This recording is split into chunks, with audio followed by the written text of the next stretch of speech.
Welcome, everybody. We're live. Welcome to this week's eLearning Career Chat.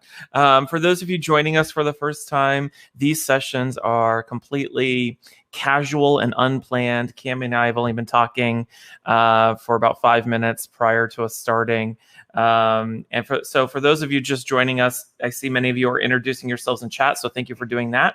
As Cammy and I chat back and forth, one quick note, about halfway through, we'll start tackling and answering whatever questions you all have about being an accidental instructional designer. And you can submit your questions to us using the questions tab, which is to the right of the chat tab. And while you're there, you can upvote on other folks's, is that folksy questions? I don't know what the plural is for folks's questions. Folks questions while you're there. So, hi, Cammy, how are you?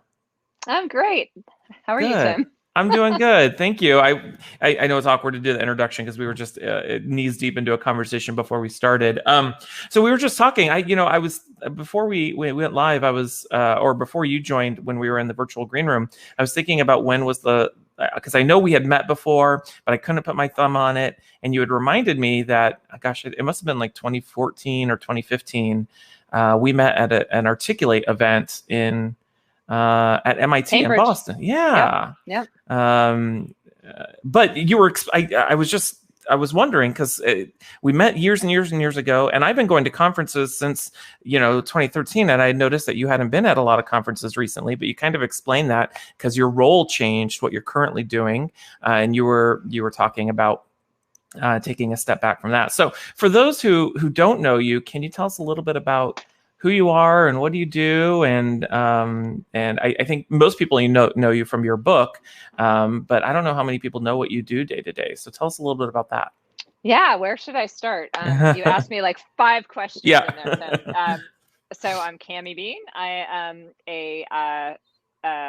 been in the e-learning business since long before we called it that. So I started working. My first e-learning company was in 1996 in Waltham, Massachusetts.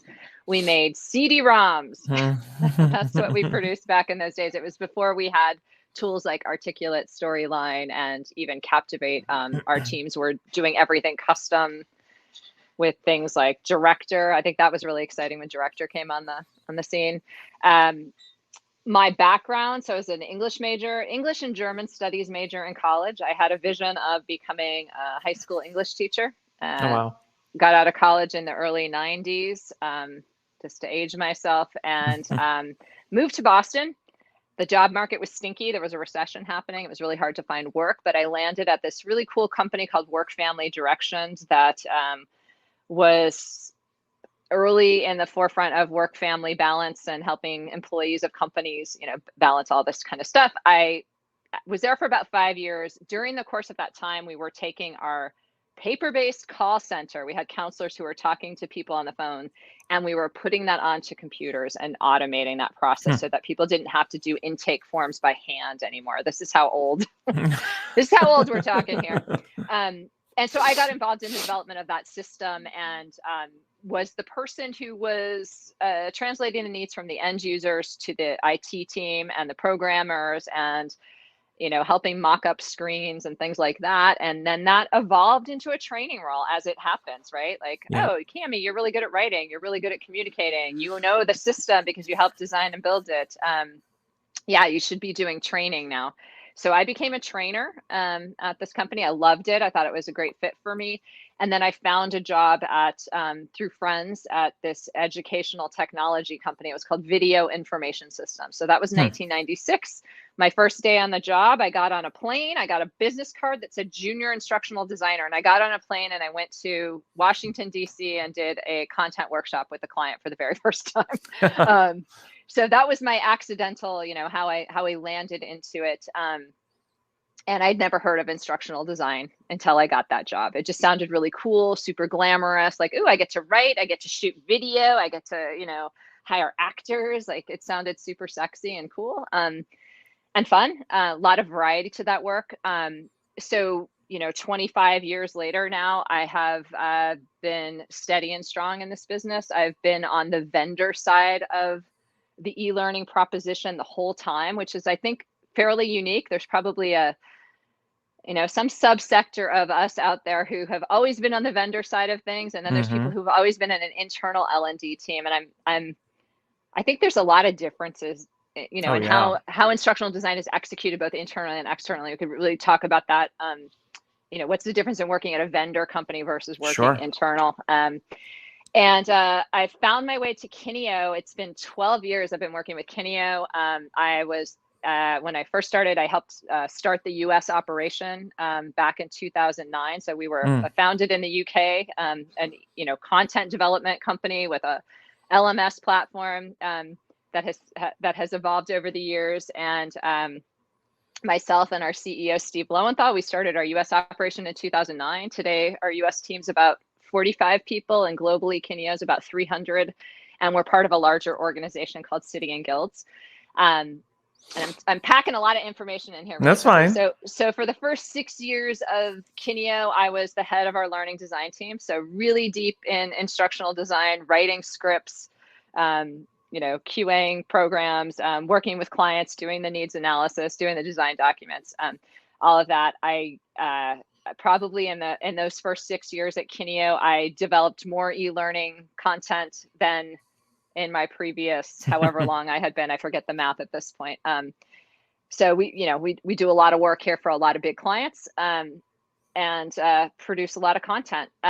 About 6 years ago, and this, not everyone will probably know this, but about 6 years ago, I moved into a sales role. We sort of joke that I moved to the dark side. But essentially, what we found is if you're trying to sell the work that we do effectively, you need someone who can talk the talk and really knows how to engage with a client and help solution at that early stage. So, I'm part of the sales team here at Kineo. I actually lead our content team here in the US. And I work really closely with our production team. So I may not be writing scripts every day anymore. I kind of feel like I did that work for a long time, 20 years of that. I was ready for a change. So I work really closely with our production teams. I work really closely with clients. Sort of how can we help you? What's that next project look like? How can we continue to grow our relationship with you and delight and solve the problems you're trying to solve, kind of a thing. So I'll pause there. That's great. That's an awesome story. Do you sometimes wonder if you're an accidental salesperson now? I am now an accidental salesperson. And people joke that that should be my next book. But I'm sure it's been written. Yeah. Well, that's super cool. I think I'm curious to know, when did you, and I'll share a little bit about my story about how I fell into this as well.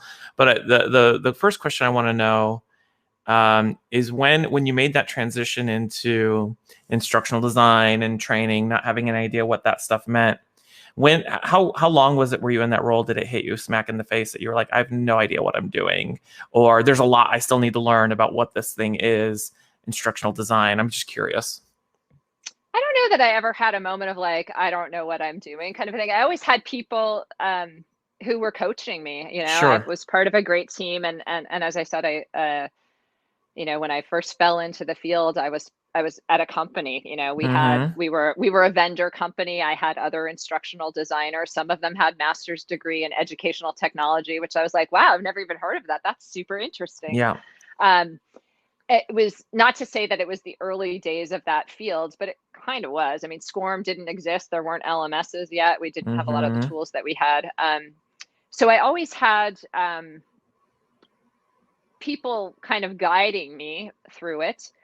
But it was kind of a slow awakening to, oh, wow, you can go get a master's degree in this. And, oh, there's books on the subject. Yep. And I had been in e-learning for about 10 years. And there was this pivotal moment in my career, which was where I realized, wow, I'm probably going to be doing this for the rest of my life. This is going to be my career. I'm supporting my family. I had a couple of kids. I had 2 kids by that point. My husband was home with the kids. I was going to be the breadwinner. I was like, okay, this is what I'm going to do. If I want to support a family on this, it's time to like take a look and decide if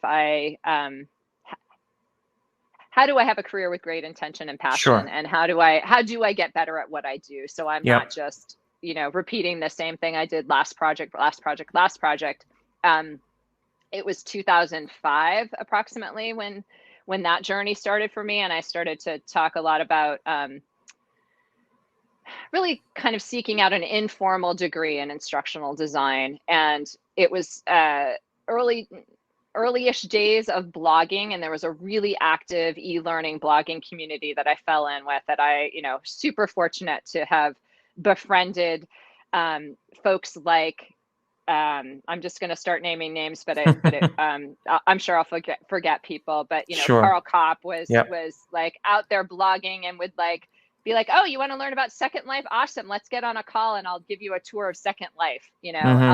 Ellen Wagner, Corrine Ulbrich Pagano, Jane Bozarth.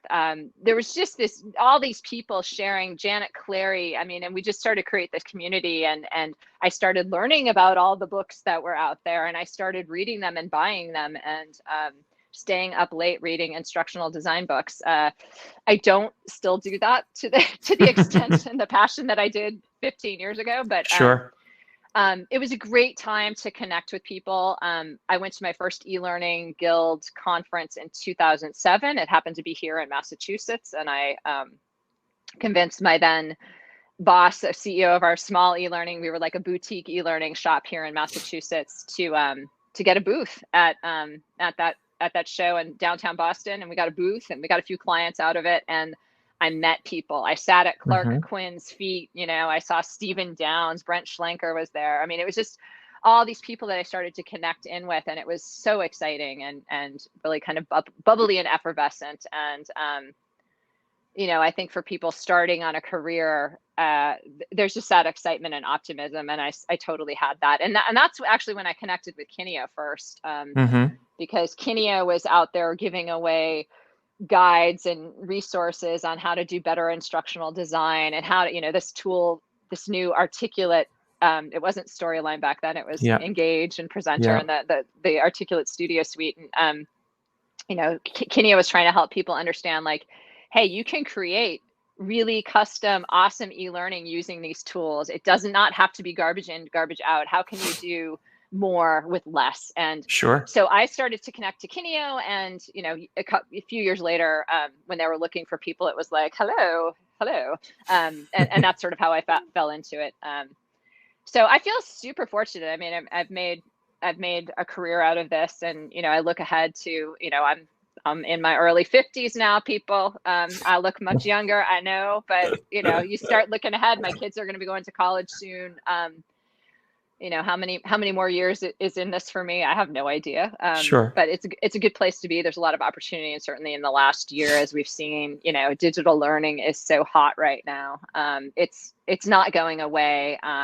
There's certainly a place to be here in this space, and hone your skills and find your own passion, and figure out where you want to go. Yeah, absolutely. Well, I think, for me, I feel like I've told this story a million times before, but I don't know if you know this story, Cammy. So I used to, the way I fell into instructional design and e-learning is I used to catch shoplifters for a living. I working in loss prevention. Yeah, it was cool. It's a lot of fun.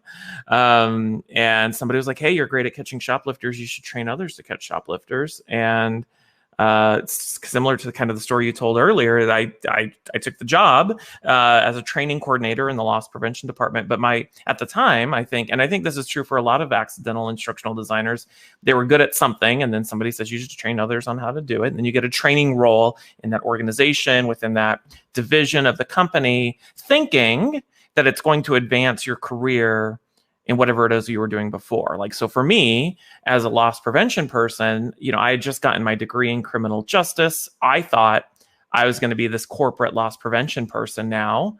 And it was probably a good year into that role when I call it my career identity crisis, where I realized that I was no longer a loss prevention person. I was a training professional, learning professional, an e-learning designer, instructional designer. I don't know what I called myself at the time. I was a training coordinator because I didn't know better. I was a training person who just happened to be doing training on the topic of loss prevention. And Interesting. Yeah. That is a and crisis moment. You're like, what am I? yeah, What am I and going to be when I grow up? and it did, and I really enjoyed what I was doing as a e-learning designer and developer. And it wasn't until I went to my first Learning Guild conference. It was the Learning Solutions Conference in Orlando in 2010. I went there and I realized, when the first time you go to these conferences, I don't know if this was your experience, Cammy. You're absolutely right. Like, you get to see all these names that you've seen on blog posts or on the internet or speaking at webinars, and you get to see all of these really impressive people from the industry, and it's very intimidating at first. But the other thing that I recognized really quickly is I realized there was a lot of other people there like me, people who are good at something, who fell into it by accident. And it was then when I realized, it kind of helped me with my imposter syndrome, because I was definitely dealing with that at the time. It helped me realize that I actually think there are the people in our industry who fell into it by accident are actually the majority, versus people who fell into it intentionally. Absolutely. When I do my workshop on accidental instructional designers, and probably it's a biased audience, so sure. And for those who don't know, I wrote a book in 2014 called The Accidental Instructional Designer, which kind of is tips and tricks for how to kind of jumpstart things and do better instructional design, e-learning design, if you're just getting started. But so I've run workshops on that over the years, and it's always fun because people start sharing their stories. And granted, the people who go to a workshop called The Accidental Instructional Designer are probably accidental instructional designers. So I realize it's not a great data set, but everyone, it's always the same kind of story. Like, oh, my story's just like yours. My story's just like yours. That's kind of how I fell into it. And we were talking about this before we came online this morning, Tim. Just it's never going to stop. I mean, one of the things that's really struck me in the last couple of months as I've been sort of re-engaging online with conversations like this is how the conversations haven't changed in the past 10 or 15 years about should instructional design be a more regulated industry? Should we have a degree? Should you not have a degree? Should we have, more of a career path for all of this? And you said it. I mean, there's always going to be accidental instructional designers. That's never going to stop. And I have been saying that for years. And so there's always going to be people who are like suddenly anointed in this role, and they are a training coordinator. And they have to create e-learning, and they're like, what's that? Or there's less of the what's that. I think think some things have changed in the last 10, 15 years. I used to have to work really hard to describe to people what I did. What do you do? I'm instructional, online learning, e-learning, it's not as challenging today because people have a point of reference. Everybody's kids went online last year, right? People get a little bit more what we do, but nonetheless, there's a lot of people who just appear in this industry and are fresh behind the ears and are not sure where they're going and where even to get started. And I don't think that's ever going to change. Discuss. What do you think about that? Yeah, no, I totally agree. I think to your point, the 10 plus years I've been doing this, the same things people were blogging about, talking about at conferences it's evolved and it's changed a little bit with the technology. It's changed, but really people are talking about the same things. And I think it's because it's this ever renewing industry, and people are, they have this common path where they have this realization about stuff, and then they start blogging about it, and then without realizing, and it's not a bad thing. I think it's a great thing, but realizing people have been talking about this stuff for quite a while, for sure. Yeah. Huh. That's interesting. So, gosh, if you were to go, what's your number one piece of advice for an accidental instructional designer? Or if you could go back in time and give yourself advice when you were still being an accidental instructional designer, what would it be?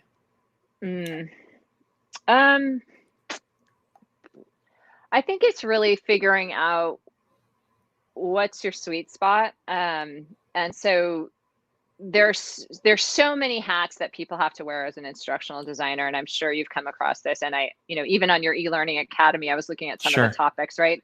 It's not just instructional design, it's project management, it's using storyline, it's graphics, it's SCORM, it's data, it's technology. I mean, there's so many elements to digital learning. And I think a lot of organizations, you're going to wear all of those hats, and it's a lot. You're juggling a lot of plates, a lot of hats, wearing a lot of hats, doing, and it may not all suit you. I've been super fortunate because I've been on the vendor side, that I've had a little bit more selection in what I focus on. So Sure. I've always, I'm not a developer. I don't use the tools. I'm not like you. I don't use Storyline. I have people who do that. I mean, that sounds super snobby, but we have a production team. So when I've done instructional design, I'm the instructional designer. I'm working with the client. I'm understanding their needs, understanding who their audience is. And that hasn't changed, even though I'm in a sales role. I'm still doing that. That's really core to what I do.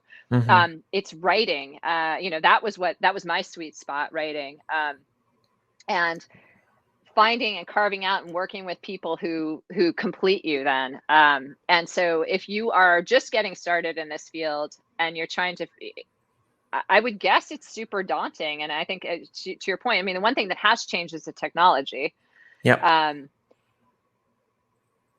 There's specific tools that have changed, but it's also the whole ecosystem that learning lives in today. I mean, when I was getting started back in 1996, we were delivering to our clients CD-ROMs. We would get them printed. We would get pretty labels put on them, and they would ship those out, and people would run those on their laptops, and they might even ship the laptops to all of their employees. Oh, wow. And then they would get all the laptops back, and then that's how they would get the completion data. They didn't have an LMS back then, right? So today, fast forward 25 years, and now there's learning management systems, there's LXPs, there's data analytics, there's LRSs, there's all this back end technical stuff that I think is added to the complexity of what we do. And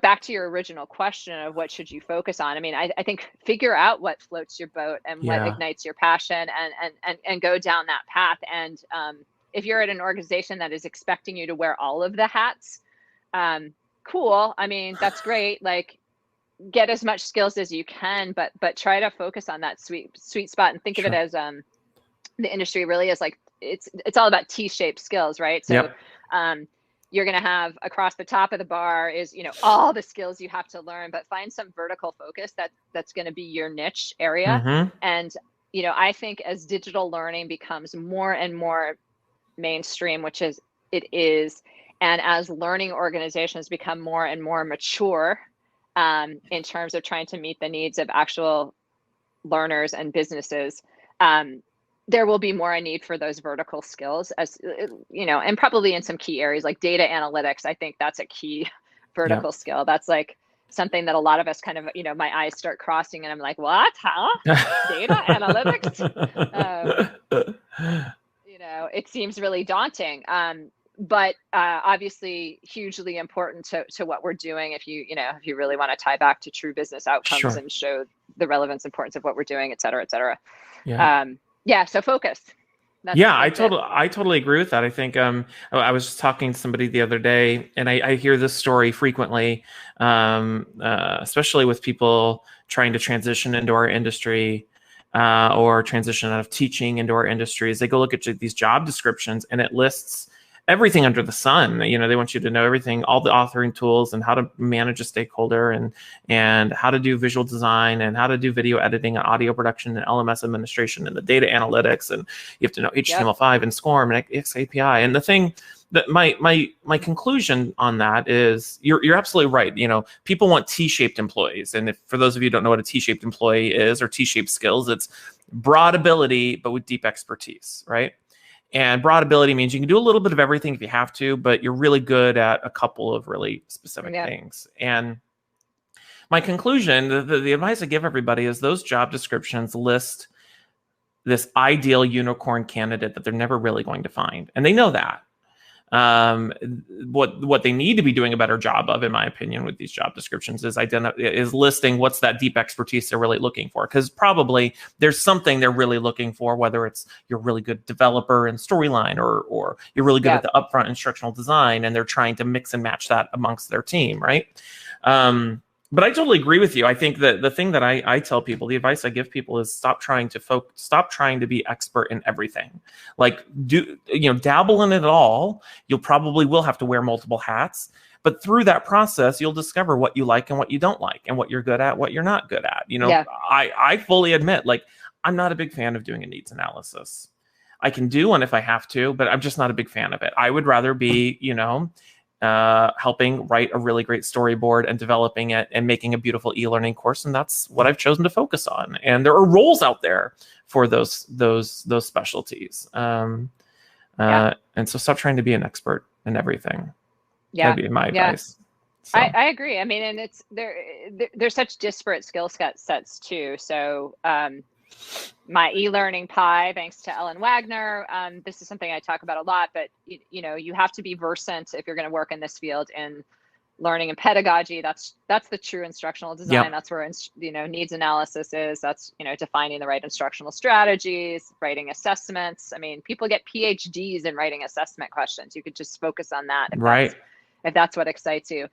And then there's the technology side of what we do, which is always increasing. And, that could be everything from learning how to use the tools, the storyline, to data analytics, to SCORM, LMSs, the systems that we work in, HTML5, business, which is understanding how to be a consultant to your clients, if they're internal or external, and how to run a project like a business. And, if you're on the vendor side, you're always focused on margin and profitability and making sure you're not going under, right? And the same should be true on an internal team. You got to make sure you're not wasting everyone's time or money. And then there's the creative side, which is all about, it's not the bells and the whistles, it's the storytelling, it's the engagement, it's the great graphics, it's the branding, it's the experience. You might, I don't know if UX would fit into that, but I think there's so many specialties within that, right? So if you're going to do it all, God help you. And hopefully you have a great team and great resources out there, and you're reading a lot of books on a lot of topics to do it all. But if you're first getting into the industry, try to gravitate towards your sweet spot and don't take it all on. I think that's sure. Yeah. And I think the other thing for new folks is to realize that what one organization is looking for when they say instructional designer or e-learning developer or learning experience designer could mean something totally different from another organization. That's the other thing, going back to your point about like standardizing our industry. There's nothing standard about what it means to be an instructional designer in our industry, in my opinion. When I look at job descriptions and I talk to different folks, instructional designer means a lot of different things. But I think a lot of it has to do, too, with the maturity of that team and that organization. When I started as a training coordinator, I was really an instructional designer, even though that's not what I was called, focusing on e-learning development. I feel fortunate that I had to do everything A to Z. I had to do a little bit of project management and stakeholder management and the needs analysis and storyboarding, the LMS administration. But as organizations mature, some of those roles you talked about, like data analytics. A lot of learning teams are hiring dedicated people who specialize in data analytics, or to your point, like being strategic with your stakeholders. Learning program managers are starting to pop up where they're focused on that role, and then you have development teams. And so a big part of what your life would look like as an instructional designer depends on that maturity of that organization as well, in my experience at least. Yeah, I agree. And I think more mature organizations, not necessarily, but they're going to have more budget. They're going to have more, they're going to have the ability to hire a more focused role. I mean, obviously if you're a startup company or you're working for a small and less mature learning organization, they're going to be focusing on just getting out solid content at first. And so you can be the storyline jockey in that environment and do it all and probably do it successfully. We've just done we did some learning insights where we interviewed a bunch of people, a bunch of clients and non-clients, and published a report on learning maturity. So people are looking for an interesting model. I think we start at the younger nascent organization is trying to master what we call chalk and talk. It's just the basics. And it might be a lot of ILT, so, or just virtual classroom or just real simple e-learning, right? So that's it. You see that with startups or just companies that haven't done a lot of training in digital learning first. Then they move on to brilliant basics, and that's, getting that right starting to expand and build, maybe getting an LMS in place. And then as you move farther up the maturity curve, it's I think it's investors and people is the third one. So really thinking about how you're going to be focused on targeting specific roles within the organization, really thinking about development as opposed to training. And then future gazers are thinking through, what's next in terms of technology. And that's going to be your most mature organization that can have the most specialty. So that's probably where we're going to see the data analytics people and companies experimenting with AR and VR and having an L&D focused research team that's actually trying that stuff out. So if you are just getting into the industry, think about what your sweet spot is, and then try to find an organization that is somewhere on that spectrum where you're going to fit in and have either the most opportunity to grow and learn, or the most opportunity to focus and develop in that core area that you want. That's just some thinking I've been doing, but anyway. I love that. Well, good. Okay, so let's pivot to, we have some questions coming in the questions pod. So I'll tackle these. Let me, we're gonna answer them in order of who has the most upvotes. So if, for those of you who joined us after we started, you can submit questions for Cammy or myself or both of us in the questions pod, and then you can upvote on them. So our first question comes from Patricia Gould. Hi, Patricia. And Patricia wants to know, oh, sorry, that wasn't the one with the most upvotes, but we'll take this one anyways. It was sorting for me. Patricia wants to know, do you recommend any type of sketching program to help evaluate e-learning videos? We currently subscribe to VideoScribe by Sparkle, but kind of underwhelmed by it. Characters not as professional. Ever use Doodly? Do you recommend any type of sketching program to help elevate e-learning videos, not evaluate, elevate? Sorry, go ahead. So like an animation tool, is that? Yeah. What are your thoughts on that, Cammy? Well, we do a lot of animation in our e-learning programs, but our animators are using tools like After Effects. So they're, they're custom illustrators and they're doing pretty high-end stuff, or they're just using what's available in a tool like Storyline. Sure. But for the most part, if we're doing higher end animation, we're using After Effects, which is a graphics package.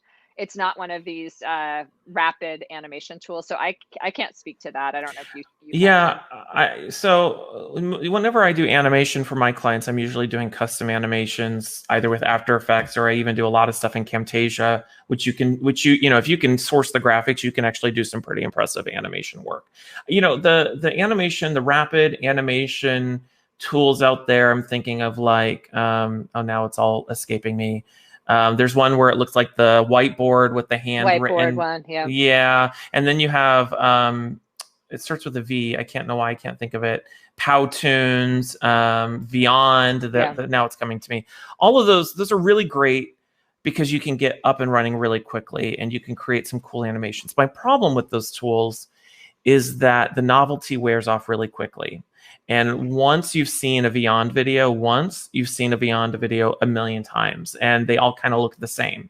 And so I guess it depends on, for me, with my clients, my clients aren't looking for a generic video. And so I unfortunately, I don't know if I could get away with using those tools unless the client explicitly says so. They want something more bespoke and custom. I hear from internal L&D teams that are using those tools because they're trying to keep their costs down. And for sure. I don't know, Patricia, if you work within an internal L&D team, it's funny. I mean, in my mindset, that's graphics. That's not instructional design. So to me, that doesn't fall under the purview of instructional designer. But if you look at, what are all the hats you're wearing, obviously graphic design may fall under your hat. Well, and I think so. My advice would be, Patricia, is go explore those tools, play with them, but don't become so dependent on them that that's where you stop. So eventually you'll get bored with creating, it's just like Articulate Studio. Articulate Studio was the tool that Articulate made before Storyline came along. And if you've never developed anything and, developed e-learning, Studio was really great because it was based in PowerPoint. Now they have Rise. Yeah. Rise is really great, but once you've seen one Rise course, you've seen a million Rise courses, and then you realize you want to start doing more, and maybe that's when you go to Storyline. And so I guess my advice would be is, if that's what you're comfortable with and what's available to you, play with it. use it, and then but keep pushing yourself, and maybe then you start doing something in Camtasia, or you even start exploring After Effects. So or yeah. you hire an awesome Or e-learning production company, right, like or you Tim Slade outsource or it. Kineo. Yeah, there you go. All right, There you okay. go. Our next question comes from Lisa Cook. Hi, Lisa. Lisa wants to know, do you have a couple of books you really suggest to read about ID from going from an in-person trainer to making it digital? And so, I guess that my question back to you, Lisa, maybe you can put this in chat, is what do you mean by digital? Meaning digital, like virtual ILT, or making self-paced asynchronous e-learning? I don't know. Do you have any books on that, Cammy? I think the one that comes to mind is, I know Cassie Labori just did one. On Cassie virtual. Labori and Cindy Huggett are the kind of the two big names in virtual. So look at their stuff. Yeah, for sure. I do have. Well, this is just called The Accidental Trainer. This was which I discovered after I wrote my book. So I didn't steal it from her, but that's really just about becoming, I think, any kind of an accidental trainer. I don't have any other specific books on designing, like doing that transition from classroom to online. But there's a lot of resources out there. I would start with Cassie and Cindy Huggett. Yeah. And I guess the one tip I'll give is, don't try to convert what you're doing in the classroom into a digital format as a one-for-one transition. It never works that way. So really redesigning something from the ground up. All right. Sally Price wants to know, hi, Sally. Sally wants to know, would you discuss the difference you mentioned between working internally as an ID or for clients? Oh, that's a great one. The difference between being an internal practitioner versus somebody who's working more on the vendor side. What's your experience with that, Cammy? Yeah, so I would say a lot of it has to do with specialization. So at Kineo, essentially, we're an agency. And so we get to specialize in what we do. I mean, I have a project manager who is a project manager. That's what he or she is trained to do, and that's what she does, manages a whole portfolio of projects. We have a lead learning consultant who will be truly the instructional designer, the one really architecting the vision for this program with this client, doing the needs analysis, understanding the audience, crafting the blueprint or the vision for how this course is going to work, how much interactivity are we going to use, etc. We have art directors who do the look and feel, content graphics people who actually pull out the specific images or the charts or the diagrams based on the overall art direction for a project. We have content writers who take the design blueprint that the learning consultant came with, and these are at Kineo, we hire kind of junior instructional designers who are great writers, great storytellers, great copywriters who can create something that's really compelling to dip into from a content standpoint. And we have developers and QA people. So we have a full squadron of people, and a lot of vendors are going to have a similar footprint. I have been at small boutique e-learning shops where, we were maybe 10 people, kind of the more mom and pop kind of a shop. And at a place like that, I was both salesperson, instructional designer, like the learning content, learning consultant, content writer, and QA person, I would say, and project manager. So kind of depending on the vendor and the size of the vendor, and Tim, you can speak to this in a moment because you probably do soup to nuts yourself. Internally at internal L&D organizations, I see a lot more of the, well, again, it probably just to the conversation we were having earlier, it depends a little bit on the maturity of the organization. Some organizations they'll have, a learning team, a centralized L&D team of kind of learning consultant types, and then they outsource everything to vendors for production. Or there will be teams that are kind of hybrid where they have learning consultant types and they have a team of people who wear all the hats, who can do storyline, graphics, etc. Often, and I say this with love and respect and kindness, often the work that's coming out of that it's okay, right? But they'll generally outsource if they have a big high profile project. that's when companies like that start to look to outsource to an agency like Kineo or to a Tim Slade, right? They want that next level of polish, impact, effectiveness. And so I think, I mean, and there's certainly a lot of small organizations where you're going to wear, if you're the instructional, you're doing everything. You're the whole training coordinator function. You do it all. So to me, that seems like the big difference, but I haven't validated that on the market. That's just more my experience of years of being in this business. Yeah, I mean, for me, I agree with everything you said, Cammy, and everything I'm about to say is based just on my experiences. What your experience is as an internal practitioner depends on the maturity of that organization and that learning team.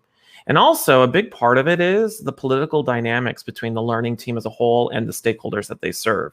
Sometimes learning teams become really subservient to those that they serve, and they just become glorified order takers. Other learning teams are really strategic with their stakeholders, and you see that, at all levels of what that learning organization is doing to serve that company and their stakeholders. I think for me, the biggest difference, to your point, Cammy, is that, when a company, an organization looks to outsource, it's usually one of two things. It's either they're trying to fill a capacity need, they don't have the workforce to do what they need, or capability. They want something that their team's not capable of, so they'll outsource. And then depending on the extent of what they need, they might go to a huge full service firm like Kineo, or maybe they just need a freelancer. Then they'll come to somebody like me. In my experience, I think the biggest difference, this is unique to me, and I have a moth flying all over around, so I apologize. The biggest difference I've noticed being on the side of a freelancer or as a vendor versus being an internal practitioner is how the differences in how your time is valued. And so I, as a freelancer, I feel like my time is valued much more by my clients and my stakeholders, because every hour they spend spinning my wheels, they can actually equate a dollar number to it, a dollar figure to it. And it's usually coming out of someone's budget, sometimes the stakeholders' budget. So they care more about not wasting time. Whereas an internal practitioner, stakeholders will waste your time every day, and they don't feel it. They don't feel it against their budget or their pocketbook. And so it's your job. That's just what you do. Yeah. Right. So I feel like as a freelancer, my time's valued more. And if they want to waste my time, great. I'm paid by the hour. So, there's some perks to that, if I'm being honest. Interesting. Just to tack onto that, one thing I would say about differences in working on the vendor side. Vendors, and this is just if you're figuring out your career path, vendors like Kineo, like Sweet Rushes of the world, there's a lot of agencies out there. It's a peak and trough kind of business. Like, we'll get really busy and then things will kind of slow down for a while, and then they get really busy. We can't staff to the top of that roof. We just can't. We won't stay in business if we're paying that many salaries. So we have a core team of full-time employed, salaried employees.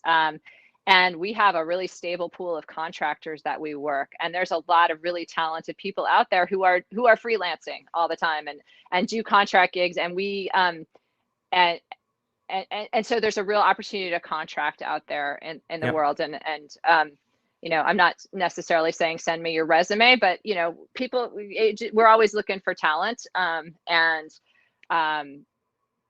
think if you want to break into the vendor side and be a little more specialized, something to consider. I think that's true more than internal L&D teams, although some internal L&D teams hire agencies like, Clarity Consultants, is that, or like outsourcing agencies where they will actually embed you in a company's ID team for 6 months or something like that. So there's a lot of different models out there. Yeah, one of the bits of advice I give folks who are looking to either dip their toes into freelancing in some capacity or really, really want to focus on whatever that specialty is, that vertical skill is subcontracting for a Kineo or a SweetRush or an Artisan eLearning or even eLearning Brothers or all those different Yukon Learning, those different firms out there, or even like Torrance Learning. Subcontracting is a great way to do that, because usually they're hiring subcontractors to do a really specific thing. Like they need a really good storyline developer. So you get handed a storyboard and you do the storyline development. Or you're writing the storyboard and then you're handing it to a developer. And so it's a great way to dip your toes into it. You're not going to make as much as working directly with the client, because there's more people who need a piece of that pie, and the work will be not as frequent, but it's a great way, to dip your toes into it. The final thing I'll mention, the differences on that, is as a vendor, freelancer, you don't get to see, usually, depending on what your services you're offering, you don't get to see the results of your efforts. Oftentimes you hand the learning solution off to the org and then they implement it and you've moved on to another client, another project. And so that can be, less than satisfying. Less than satisfying for sure. So yeah. Good. That was a great question, Sally. Thank you. Okay, so next question comes back from Lisa Cook. Lisa wants to know, what conferences, conventions do you suggest are the greatest to attend? There's 4 that I try to go to every year. And Cammy, I know it's been a while since you've been doing a lot of the conferences. You mentioned that earlier, but I always try to get to the 2 big ones by the Learning Guild, DevLearn, which is in the fall in Vegas, and then Learning Solutions in the spring in Orlando, and then ATD's 2 big conferences, ATD's International Conference Expo, which was just last week in Salt Lake City. That's like the biggest conference. There's like 10,000 plus people. It wasn't this year, but it usually is. And then a smaller one, Tech Knowledge, which is kind of like a mini DevLearn. That's in the spring usually. And they do that all over the place. Cammy, what other ones do you do, or have you done? I've done all of those more times than I can count. Yep. Love them all. ATD ICE is less focused on digital learning. It's kind of the bigger suite of learning. So you're going to go and, there'll be a lot of stuff on just leadership or even just HR stuff too. ROI, HR stuff. Yeah. But anything by the Learning Guild tends to be a little bit more focused. DevLearn has always been my favorite conference. Learning Solutions. Then Training Magazine has a couple of conferences. They do an online learning conference. TICE, Training Industry. There's one coming up in September. I'm actually speaking at that. I've been doing virtual conferences this year. So TICE is a pretty good one. A lot of practitioners are speaking at that. So those would be my top picks. Yeah, and then there's all sorts of smaller conferences. ATD has one called Core 4 that they do usually in conjunction with local ATD chapters all over the country. Local ATD chapters like Atlanta always does a big annual conference, and so dip your toes into one of those local ones. But going to one of the bigger ones, if you can get your company to cover that or you're willing to invest in it, that's always a great experience, in my opinion. You always meet people. Yeah. Sorry, go ahead. Yeah, that face-to-face. Well, did you go to ICE? Did you go to Salt Lake? I did. I wasn't. Yeah, I spoke there last week, and it wasn't the same feel as it normally is. But it was good. It felt good to see people in person again. So I'll be curious to know how DevLearn is in the fall. Yeah, I opted not to travel again this year, but hopefully in the spring things will start to will ease up. I'm hoping to go to Learning Solutions in Orlando in March. We'll see. We'll keep our fingers crossed for that for sure. All right, let's take a couple more questions. Reba wants to know. Hi, Reba. Reba wants to know, how is the work-life balance for an ID? I've only worked at a couple of places, but both had a lot of stress, deadlines, project management, high expectations. Is this common for this field? Or is it right workplace fit out there? I think it depends on the organization. I don't know. Yeah, that sounds like that's culture. That's culture. I mean, I think on the vendor side, we're super deadline driven for sure. And I'm sure you have this, Tim, you've got, and often, like, let's say you're building compliance training for an organization, they have to hit a certain date because the regulators are, telling them that they have to hit that. So sometimes you are working to deadline, and deadlines can be tough. But to me, that sounds like a cultural issue within an organization, and making sure you are maintaining your own boundaries and Yeah, keeping your sanity. I would agree with that, and sometimes it depends on who you're serving. I mean, I worked in a training role that was focused on this was when I was still at Kohl's department stores. It was focused on opening new stores, and so when Kohl's was opening, they used to open like 100 stores a year, and that store, whatever that store we were helping open, and we were training those people on how to open the store and get up and running. That store was going to open on October 15th, whether we liked it or not. And so it was our job to make sure that they were ready for that opening. And so, we were very deadline driven, and it was stressful, and there was a lot of late nights. And then I've worked in other roles where there isn't, it wasn't as deadline driven. And so it's cultural, and then it depends on the nature of who you're serving within the organization and the urgency. And so it depends, I suppose. Tim, I think you were at Kohl's and we were working with you guys. Yeah, they right before I left, I was going to mention that they had implemented your LMS. That's when we first met. That's when we first met. Yeah, I forgot about that. That's it. Okay. Ding, ding, ding, ding, ding. That was a long time ago. That was a long time ago. Yeah. All right. Genevieve wants to know, I'm not really interested in learning how to produce custom animations. Are there any courses that you recommend? I'm finishing up my master's in instructional design and can't afford another academic program at this point. I don't know if there are any, I don't know of any dedicated courses on specifically animation, but any of those, if you're looking to dip your toes into animation, this would be my bit of advice. Any of those like rapid authoring tools, the Vyond, the Powtoons, they're going to have probably a customer education portal that will get you up and running in it. The best way you can learn those things initially is to just start playing with the tool and create an animation on something, and then you'll start learning the tool, and then learning the technique of animation, I suppose. So much of learning animation or even graphic design is dependent on what tool you're using to create those things. I don't know, Cammy, do you have any thoughts on that? This falls into the realm of our graphics team and our art directors. Yeah. So what Tim said. That's fine. Yeah. That's a great answer. Yeah. All right, we'll do one more question, then we'll wrap up here. I'm going to do one from a person we didn't get to tackle yet. Julie wants to know, do you have any recommendations for an early stage startup who doesn't have the funds to create professional videos? A lot of questions on videos today. Doesn't have the funds to create professional videos to use for e-learning. In other words, how do you be effective and engaging without using videos to model skills? Go ahead. Sorry, Cammy. I'd want to know, was it Genevieve? Julie, sorry. Julie, sorry. How you're using the term video in this instance, because I found a lot of people, like, they'll describe the whole e-learning experience, interactivity and all as a video, like even a storyline course becomes a video in some people's minds. So just want to check that assumption. It's been interesting in the pandemic. So, I think of video as, right now, Tim is on video. I see his face and he's talking.